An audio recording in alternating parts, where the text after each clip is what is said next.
Olá, meus amigos, eu sou o Jonathan Nascimento, autor da Cartilha da Igreja Legal, e hoje eu e o Dr. Fernando Gamino estamos inaugurando um novo quadro em que responderemos às dúvidas de pastores e consultores de igrejas de todo o Brasil. Se você também tem alguma dúvida sobre gestão eclesiástica e quer uma resposta nossa, mande um áudio para o WhatsApp 21 998 68 0823. Vamos ouvir a pergunta encaminhada pelo pastor Charles da Primeira Igreja Batista Central de São Luís, no Maranhão. Boa noite, Jonatas Nascimento, tudo bem? Aqui é o pastor Charles, tudo jóia? Como sempre aí, muito bom sempre ver as tuas matérias aí. Queridão, a gente está querendo a cada dia mais estreitar o relacionamento contigo aí e usarmos a cartilha legal como base aqui para a nossa administração, né? E deixa eu perguntar uma coisa para você. Por exemplo, a nossa igreja alugou uma casa, né, no nome dela, está no nome da igreja, no CNPJ. E o pastor vai morar ali naquele imóvel alugado. Esse valor, estando no nome da igreja, o aluguel entra na prebenda pastoral ou não entra na prebenda porque não é um rendimento que foi tributado ao pastor, mas sim pago diretamente à imobiliária, certo? Então, qual é a base que a gente tem para afirmar se não houver a necessidade de entrar na prebenda? Qual é a base de sustento de direito que a gente tem para poder explicar isso, por exemplo, para uma diretoria ou um conselho fiscal? Um abraço, fico no aguardo aí se você puder me ajudar. Que perguntão, pastor Charles. Que pergunta interessante. Bem, pastor Charles, muito obrigado por sua pergunta e por prestigiar a nossa cartilha. A sua dúvida é comum à maioria das igrejas e eu me arrisco a dizer que são poucas as igrejas que efetivamente se preocupam com isso. Você se preocupou? Parabéns. Bem, vamos lá, meus amigos. Se você não pegou o que o pastor Charles perguntou, eu repito de outra forma as perguntas. Seguinte, a igreja alugou uma casa para a moradia do pastor. O aluguel é pago com o dinheiro da igreja e o recibo é emitido em nome da igreja com seu CNPJ. Pergunta, como isso se reflete num benefício para o pastor? Outra pergunta, o valor do aluguel deve ser somado ao total de proventos recebidos pelo pastor? Outra pergunta ainda. Neste caso, o imposto de renda retido na fonte que a igreja paga em nome dos seus ministros religiosos incide também sobre o valor do aluguel? Para todos poderem entender esta questão da melhor maneira possível, vamos precisar dar uma resposta um pouco longa, mas fica por aqui, porque vai valer a pena. Aproveita e já curte o vídeo para nos ajudar. Compartilhe com o pastor, com os diáconos, com os presbíteros, com seus amigos, com tesoureiros da sua e de outras igrejas e salva para voltar a assisti-lo mais tarde. Bem, não é tema desse vídeo, mas guarde a informação inicial de que a função pastoral não segue o padrão e nem as regras de uma relação de emprego com a carteira assinada. O pastor recebe pelo seu trabalho, o que ele recebe não é salário. A maioria das pessoas chama isso de prebenda, outros chamam de congrua, proventos ministeriais, mundos eclesiásticos e até óbulo, uma palavra que veio do latim e foi muito usada pela Igreja Católica Apostólica Romana. A nomenclatura é o menos importante para responder bem à pergunta do pastor Charles. Nem tudo que a igreja custear em benefício do pastor e de sua família vai ser somado da prebenda. Vamos pegar como exemplo uma igreja que paga um determinado valor em espécie para o pastor a título de prebenda. Custeia o plano de saúde da sua família e paga o aluguel da sua moradia. ambos esses benefícios através do CNPJ da igreja. Assim, a tesouraria da igreja deve calcular o imposto de renda na fonte tão somente sobre a prebenda, aplicar a alíquota do imposto de renda segundo a faixa de remuneração do pastor e reter o imposto que deverá ser recolhido em um DARF para os cofres públicos. Se o aluguel e o plano de saúde forem contratados em nome do pastor, pessoa física, seu CPF, aí sim, tais valores terão que compor a base de cálculo para fins de apuração do imposto de renda na fonte.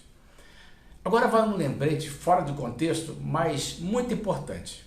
A partir deste mês de maio de 2021, a igreja, toda a organização religiosa, terá que lançar toda a prebenda e o respectivo imposto retido no aplicativo da Caixa chamado CEFIP.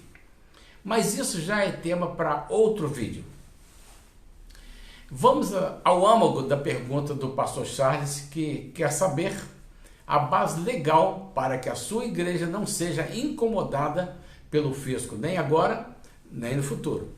É o seguinte, muita coisa mudou desde a edição do decreto 6.022 de 22 de janeiro de 2007, que foi alterado posteriormente pelo decreto 7.979 de abril de 2013, que instituiu o Sistema Público de Escrituração Digital, o famigerado SPED.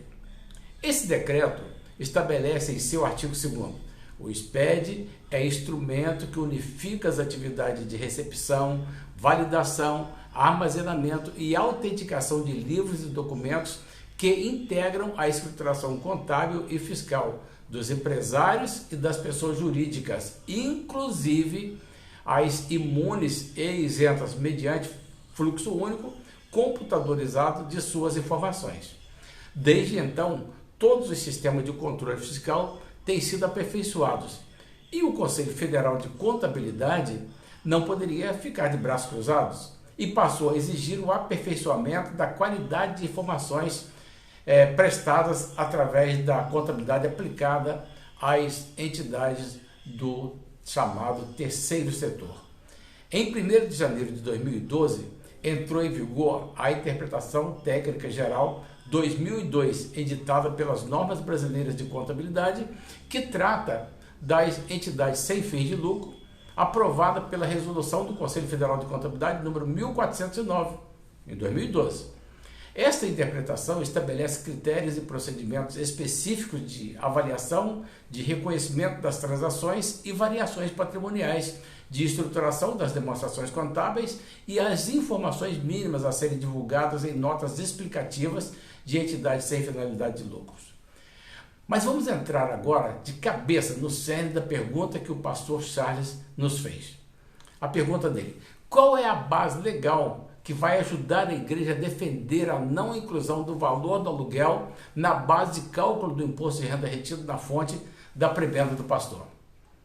Resposta: não há uma lei dizendo que benefícios indiretos que a igreja pague diretamente em favor dos seus ministros religiosos e deva ser considerado como uma espécie de prebenda in natura.